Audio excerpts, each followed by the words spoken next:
Can we switch an ELSS before its lock-in period? And what are the risks involved in this by doing so? Our Chief Financial Planner, Mr. Ramalingam, will elaborate on this. Ramalingam, over to you. We switch ELSS before 3 years, or can we break ELSS mutual fund before 3 years? It is not possible. By mandate, as an investor, if you have invested, you have to continue your investments for 3 years. Before the lock-in is over, you are not allowed to withdraw. If you are doing an SIP in mutual fund ELSS, let us say you are starting your investment from April 2024, then those units will be becoming free.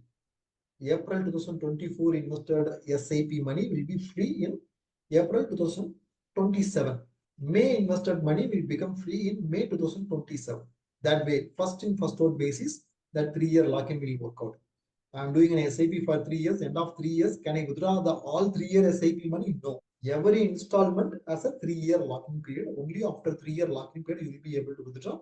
Before 3 year lock-in, it is not possible to withdraw. Not at all possible to withdraw in ELSS mutual fund.